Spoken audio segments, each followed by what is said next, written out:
2010년 여름, 경북 깊은 산골 계곡에서 아빠와 6살 딸이 갑작스런 폭우 속에 사라졌습니다. 하지만 마을 사람들은 수군거렸죠.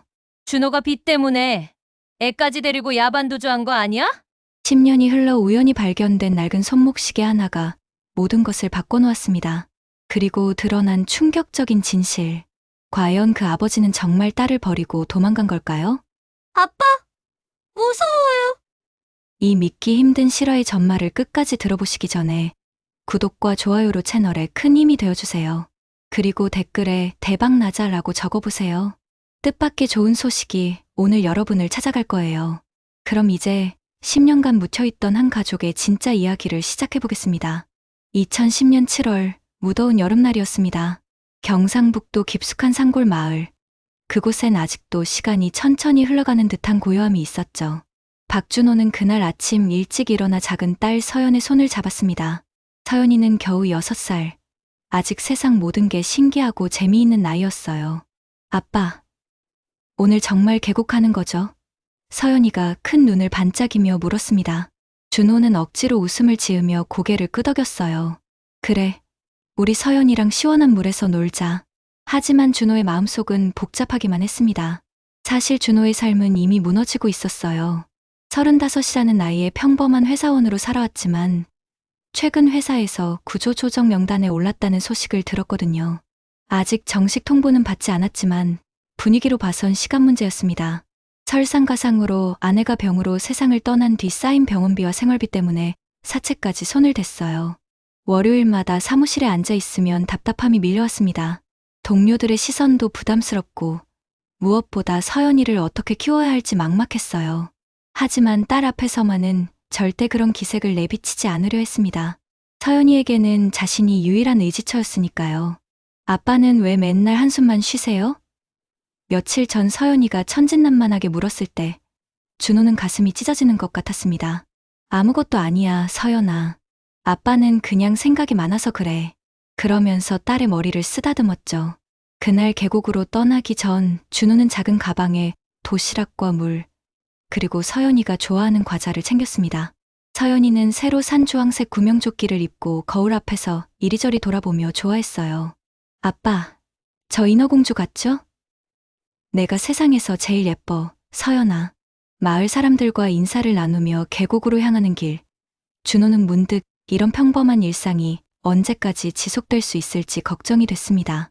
하지만 오늘만큼은 그런 걱정을 내려두고 싶었어요. 딸과 함께하는 소중한 시간이니까요. 계곡물은 정말 차갑고 맑았습니다.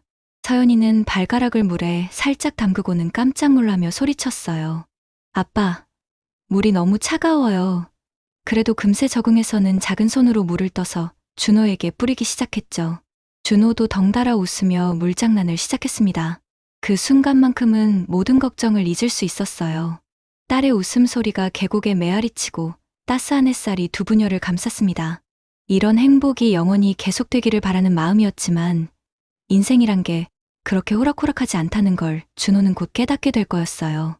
오후 2시쯤 되었을까요? 하늘이 갑자기 어두워지기 시작했습니다. 아까까지만 해도 맑게 개어있던 하늘에 먹구름이 몰려오더니 바람도 세차게 불기 시작했어요. 준호는 고개를 들어 하늘을 바라보며 이상하다는 생각이 들었습니다. 일기예보에서는 맑다고 했는데 말이에요. 서연아, 우리 이제 그만 올라가자. 비가 올 것 같아. 준호가 딸을 부르자 서연이는 아쉬운 표정을 지었습니다. 아빠, 조금만 더 놀면 안 돼요? 저 물고기들이랑 인사도 못했는데요. 하지만 준호의 예감은 틀리지 않았어요. 고지어 굵은 빗방울이 떨어지기 시작했거든요. 처음엔 그냥 소나기려니 했습니다. 여름철 산골에선 흔한 일이니까요. 하지만 비는 점점 세졌고 곧 폭우로 변했습니다. 천둥 소리까지 요란하게 울리자 서연이는 무서워서 아빠 품에 파고들었어요. 아빠, 무서워요. 천둥 아저씨가 화났나 봐요. 괜찮아, 서연아. 우리 빨리 피해야겠다. 준호는 서연이를 품에 안고 계곡에서 나오려 했지만 이미 상황은 걷잡을 수 없이 돌변하고 있었습니다. 산에서 내려오는 물줄기가 평소보다 몇 배나 거세져서 계곡물이 순식간에 불어났거든요. 물살이 너무 세요, 아빠. 서연이가 떨리는 목소리로 말했습니다. 정말 그랬어요. 아까까지만 해도 발목까지 오던 물이 어느새 무릎 위까지 차올랐고 물의 속도도 무섭도록 빨라졌습니다. 준호는 서연이의 구명조끼 끈을 다시 한번 단단히 매며 자신도 모르게 조급해졌어요. 서연아, 아빠 손 놓으면 안 돼. 알았지? 네, 아빠. 서연이는 작은 손으로 준호의 손을 꽉 잡았습니다. 하지만 바위에 붙은 있기 때문에 발밑이 너무 미끄러웠어요. 한 걸음 한 걸음 조심스럽게 나아가려 했지만 급류가 다리를 휩쓸어 버리려 했습니다. 그때였어요. 서연이가 그만 발을 헛디뎠던 겁니다. 아빠. 작은 몸이 물살에 휩쓸리려는 순간 준호는 반사적으로 딸을 향해 몸을 던졌습니다. 다행히 서연이를 붙잡을 수 있었지만 그 바람에 준호도 균형을 잃고 말았어요. 아빠, 아빠. 서연이의 외침이 빗소리와 천둥소리에 섞여 들렸습니다. 준호는 온 힘을 다해 딸을 품에 안고 버텼지만 급류의 힘은 상상 이상으로 강했어요. 발가락 끝으로 겨우 바닥을 짚고 있을 뿐이었습니다. 무서워하지 마, 서연아. 아빠가 지켜줄게. 준호는 딸을 꽉 껴안으며 속삭였습니다. 하지만 물살은 점점 더 거세졌고 두 사람은 조금씩 하류 쪽으로 밀려나고 있었어요. 준호는 필사적으로 주변을 둘러봤지만 붙잡을 만한 나뭇가지나 바위는 보이지 않았습니다. 그런데 그 순간 더 큰 물줄기가 위에서 내려오는 게 보였어요. 준호는 직감적으로 위험을 느꼈습니다. 이대로 있다가는 정말 큰일이 날 것 같았거든요. 서연아, 눈 꽉 감고 있어. 아빠를 믿어. 그리고는 딸을 더욱 단단히 안고 가까스로 물가 쪽으로 몸을 던졌습니다. 하지만 이미 늦었어요. 거대한 물줄기가 두 사람을 집어삼켰고 준호와 서연이는 급류에 휩쓸려 하류로 떠내려가기 시작했습니다. 서연이의 주황색 구명조끼만이 탁한 물속에서 가끔 보일 뿐이었어요. 1시간쯤 지나서 비가 그치고 마을 사람들이 달려왔을 때 계곡엔 그 주황색 구명조끼 하나만 둥둥 떠 있었습니다. 그로부터 정확히 10년이 흘렀습니다. 2020년 가을, 단풍이 곱게 물든 그 계곡에 등산객 한 명이 찾아왔어요.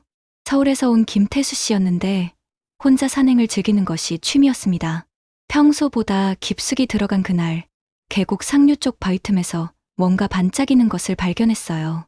처음엔 그냥 돌멩이인 줄 알았습니다. 하지만 가까이 가서 보니 낡은 손목시계였어요.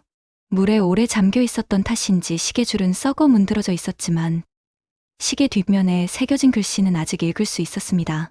사랑하는 준호에게 서연이와 함께 행복하게. 김태수 씨는 뭔가 심상치 않다는 생각이 들었어요. 더 자세히 살펴보니 시계 근처에 작은 운동화도 하나 있었습니다. 아이 것으로 보이는 분홍색 운동화였는데 크기로 봐선 6살 정도 아이가 신었을 것 같았어요. 김태수 씨는 즉시 마을로 내려가 이 사실을 신고했습니다. 혹시 사고가 있었던 게 아닐까 싶어서 말이에요. 경찰이 현장에 도착했을 때 마을 이장 박순철 씨가 깜짝 놀랐습니다. 아, 이거 혹시 10년 전에 사라진 그 부녀 것이 아닐까요?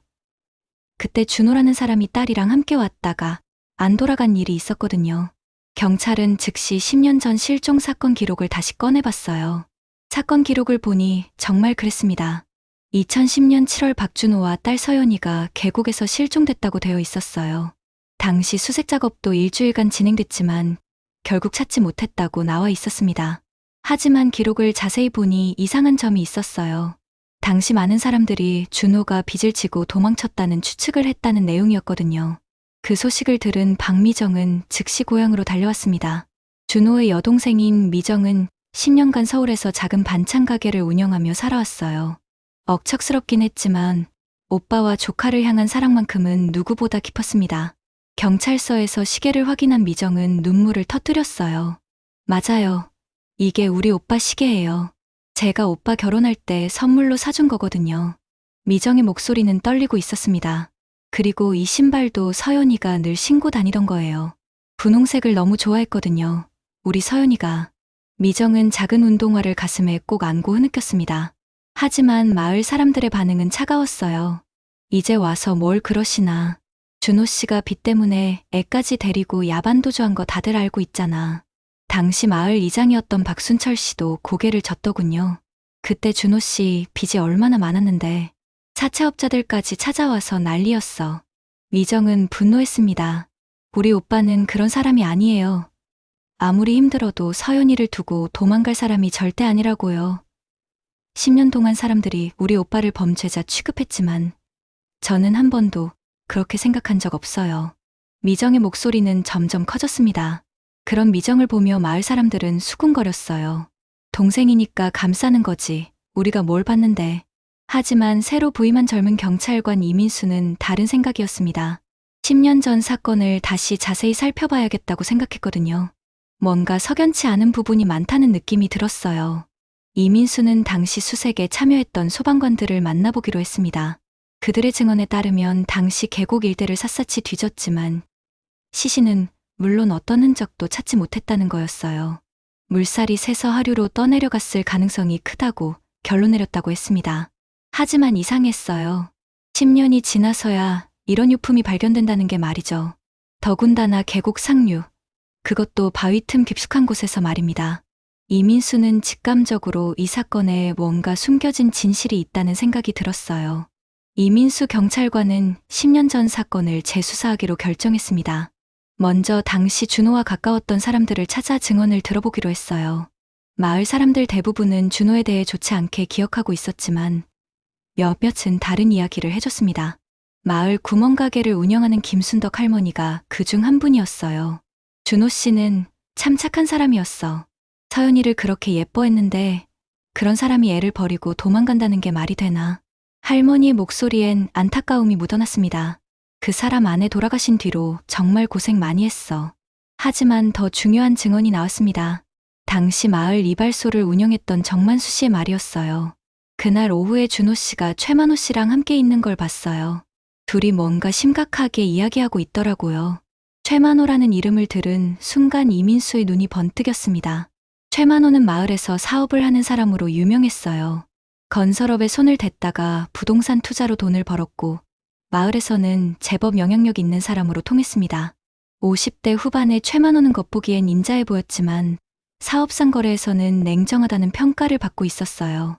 이민수는 최만호를 찾아가 당시 상황에 대해 물어봤습니다. 아, 그때 말인가. 최만호는 담담한 표정으로 대답했어요. 준호가 나한테 돈을 빌리러 온 거야. 아내 병원비 때문에 급한 돈이 필요하다고 하더라고. 그래서 만나서 이야기를 나눴지. 그럼 돈을 빌려주셨나요? 이민수가 물었습니다. 최만호는 고개를 저었어요. 이미 다른 데서 빚이 너무 많았거든. 더 빌려줘봤자 준호한테도 독이 될 것 같아서 거절했어. 그랬더니 준호가 술을 많이 마시더라고. 내가 마지막으로 봤을 땐 취해서 계곡 쪽으로 내려가던데. 하지만 며칠 뒤 다른 증언이 나왔습니다. 당시 마을 슈퍼에서 일하던 박영희 씨가 이민수를 찾아온 거예요. 경찰관님, 제가 그날 본 게 있어요. 박영희 씨는 조심스럽게 말을 꺼냈습니다. 최만호 씨랑 준호 씨가 크게 싸우는 소리를 들었거든요. 싸웠다고요? 구체적으로 어떤 내용이었나요? 이민수가 자세히 물어보자 박영희 씨는 기억을 더듬어 말했어요. 최만호 씨가 목소리를 높여서 뭐라고 하는데 애까지 담보로 잡겠다는 소리가 들렸어요. 그때 준호 씨가 정말 화를 내면서 절대 안 된다고 소리치더라고요. 그 말을 들은 이민수는 심장이 빨리 뛰는 걸 느꼈습니다. 애를 담보로? 그게 무슨 의미일까요? 박영희 씨는 당시 상황을 더 자세히 설명했어요. 그 뒤로 둘이 계속 언성을 높이더니 최만호 씨가 먼저 가버렸어요. 준호 씨는 한참 동안 그 자리에 서 있다가 서연이 손을 잡고 계곡으로 갔던 것 같아요. 이민수는 곧바로 다시 최만호를 찾아갔습니다. 이번엔 좀 더 구체적으로 물어볼 작정이었어요. 최만호 씨, 당시 준호 씨와 다투셨다는 증언이 있는데요. 최만호의 표정이 순간 굳어졌습니다. 다퉜다는 게 뭔 소리야? 그냥 사업 이야기 좀 한 거지. 하지만 이민수는 물러서지 않았어요. 서연이를 담보로 잡겠다고 하셨다는 증언도 있습니다. 그 말을 들은 최만호는 잠깐 당황하는 기색을 보였어요. 그건 그냥 농담이었어. 준호가 너무 간절하게 부탁하길래 농담 삼아 그런 소리 한 거야. 설마 그걸 진짜로 받아들였겠어? 농담치고는 준호 씨가 너무 화를 냈던 것 같은데요. 이민수가 계속 추궁하자 최만호는 점점 불편한 기색을 드러냈습니다. 야, 그게 뭐가 중요해? 어차피 준호는 그 뒤로 사라져버렸잖아. 10년이 지났는데 이제 와서 뭘 캐려고 그래? 최만호의 반응을 보면서 이민수는 확신했습니다. 분명 이 사람이 뭔가 숨기고 있다고 말이에요. 하지만 구체적인 증거가 필요했습니다. 10년 전 일을 증명하기란 쉽지 않았거든요. 그런데 며칠 뒤 뜻밖의 제보가 들어왔습니다. 당시 계곡 근처에서 낚시를 하던 사람이 있었다는 거였어요. 그 사람이 뭔가 이상한 소리를 들었다고 했는데 지금까지 말하지 못했다는 겁니다. 이민수는 즉시 그 증인을 만나러 갔어요. 그 증인은 마을에서 조금 떨어진 곳에 사는 어부 김철수 씨였습니다. 60살이 넘은 김철수 씨는 10년 전부터 그 계곡에서 낚시를 즐겨왔어요. 그날도 평소처럼 낚시를 하고 있었는데 오후쯤 되어서 이상한 소리를 들었다는 겁니다. 처음엔 그냥 아이들이 노는 소리인 줄 알았어요. 김철수 씨가 조심스럽게 말을 시작했습니다. 그런데 소리가 점점 이상해지더라고요. 누군가 크게 소리 지르는 소리, 그리고 뭔가 물에 빠지는 소리까지 들렸거든요. 하지만 당시엔 폭우가 쏟아져서 제대로 볼 수가 없었어요. 왜 그때 신고하지 않으셨나요? 이민수가 물었습니다. 김철수 씨는 고개를 떨구며 대답했어요. 솔직히 말하면 무서웠어요. 최만호 씨가 그 동네에서 워낙 영향력이 있는 사람이라서요. 괜히 문제 일으킬까 봐서 그냥 모른 척 했는데 이제야 양심의 가책을 느껴서 나선 겁니다. 김철수 씨의 증언은 충격적이었습니다. 그날 오후 계곡에서 최만호와 준호가 격렬하게 다투는 소리를 들었다는 거였어요. 그리고 무엇보다 중요한 건 아이 울음소리도 들렸다는 점이었습니다. 서연이가 그 자리에 함께 있었다는 뜻이었거든요. 이민수는 즉시 본격적인 수색을 명령했습니다. 최신 장비를 동원해서 계곡 일대를 다시 뒤지기 시작했어요. 10년이라는 시간이 흘렀지만 혹시 놓친 증거가 있을지도 모른다는 생각이었습니다. 수중 탐지기까지 동원한 대대적인 수색 작업이 시작됐어요. 이틀째 되던 날, 드디어 결정적인 발견이 있었습니다. 계곡 하류 쪽 깊은 동굴에서 작은 뼈 조각이 발견된 거예요. 크기로 봐선 어린아이 것으로 추정됐습니다. 수색팀은 조심스럽게 그 뼈 조각들을 수거해서 국과수로 보냈어요. 며칠 뒤 국과수에서 연락이 왔습니다. DNA 검사 결과 그 뼈 조각은 서연이의 것으로 확인됐다는 거였어요. 미정은 그 소식을 듣고 그 자리에서 주저앉았습니다. 서연아, 우리 서연이. 미정의 목소리는 떨리고 있었어요. 하지만 이상한 점이 있었습니다. 서연이의 유골은 발견됐지만 준호의 흔적은 여전히 찾을 수 없었던 거예요.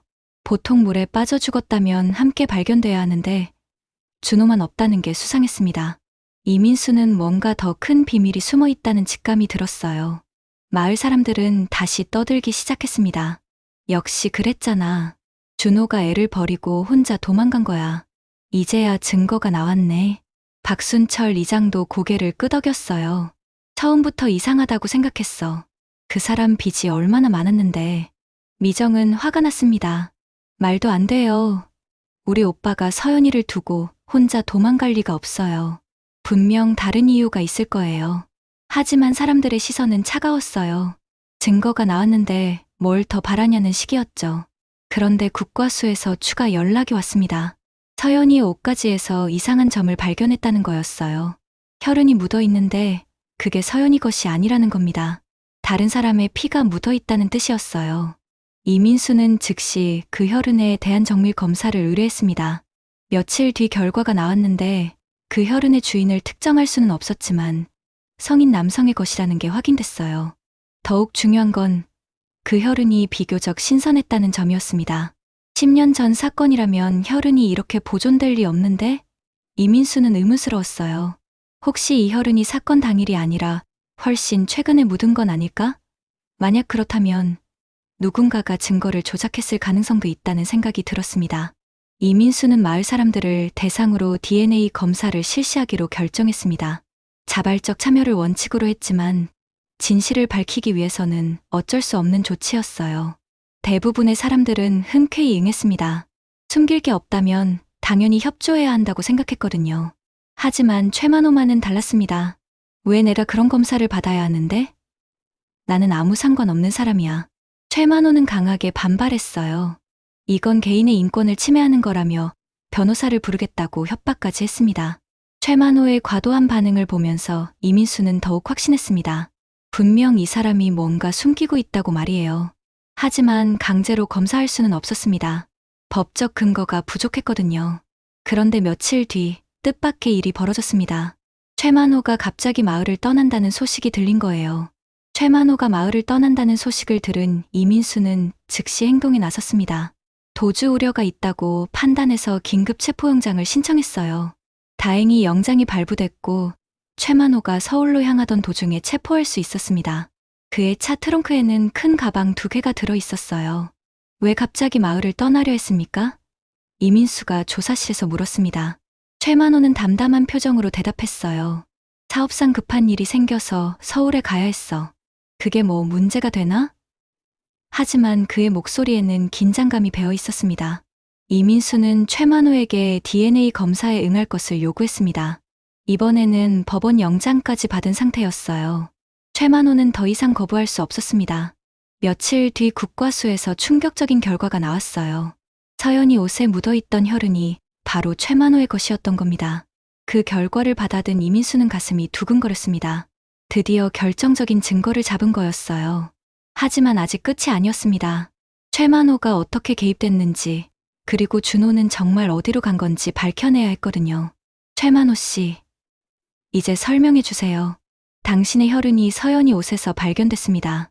이민수가 증거 서류를 내밀자 최만호의 얼굴이 하얗게 변했어요. 그건 말이 안 돼.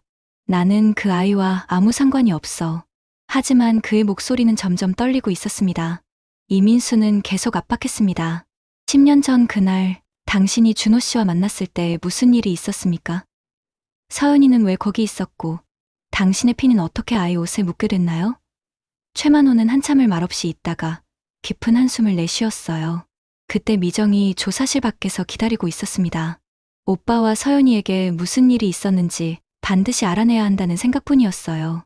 10년 동안 품어온 의문이 드디어 해결될 순간이었습니다. 최만호는 결국 입을 열기 시작했습니다. 그날 준호가 정말 절박하게 돈을 달라고 했어. 아내 병원비도 그렇고 사채업자들이 계속 찾아와서 괴롭힌다고 하더라고. 그래서 나도 도와주고 싶었지만 그 사람 신용도가 너무 안 좋았어. 그래서 담보를 요구한 건가요?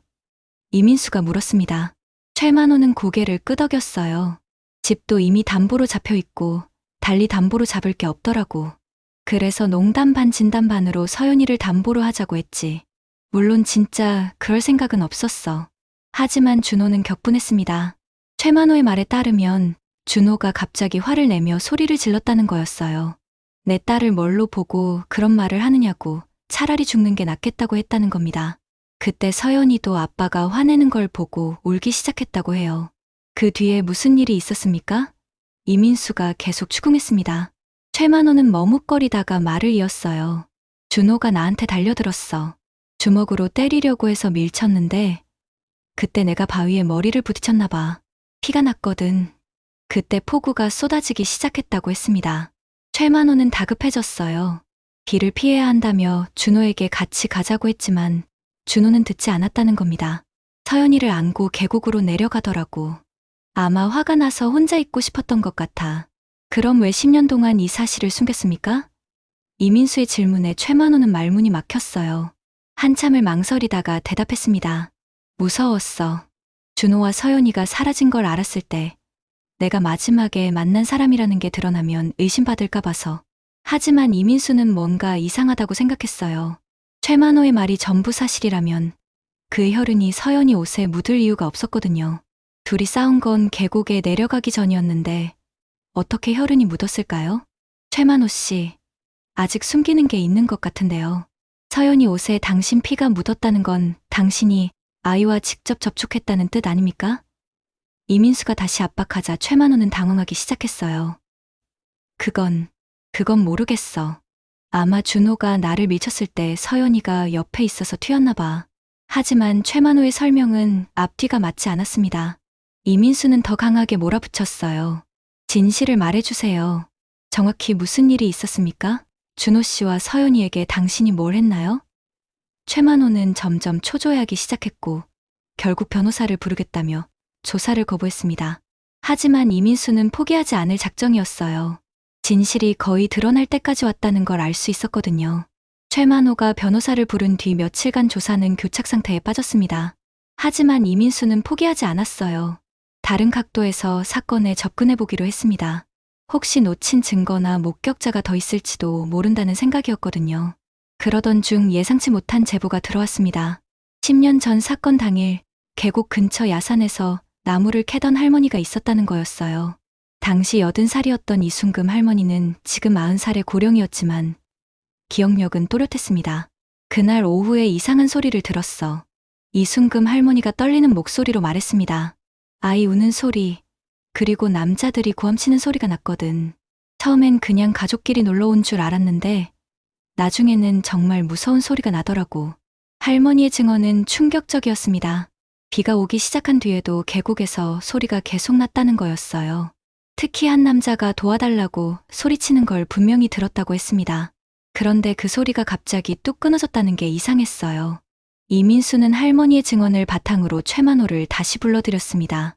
이번에는 변호사가 동석한 상황이었지만 새로운 증거가 있었기 때문에 조사를 계속할 수 있었어요.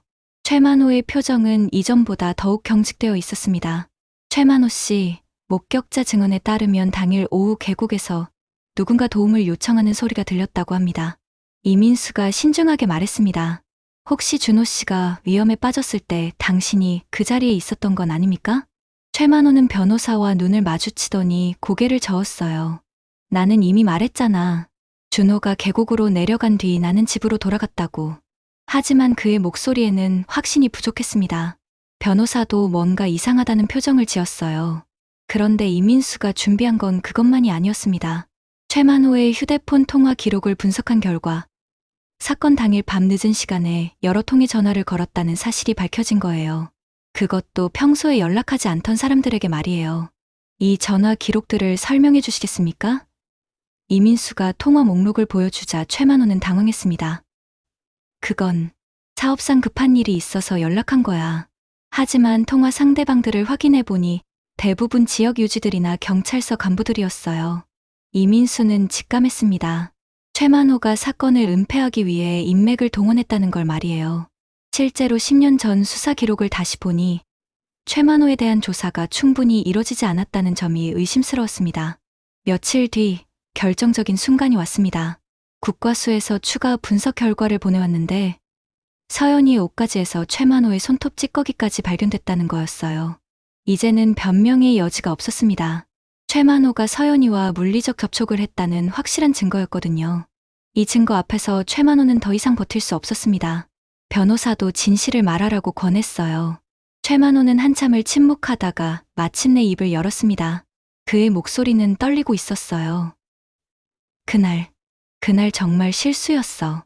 최만호가 고백을 시작했습니다. 준호와 싸운 뒤 집으로 가려고 했는데 비가 너무 세게 와서 계곡 쪽으로 피했어. 그런데 준호와 서연이가 물에 빠져서 허우적거리고 있더라고.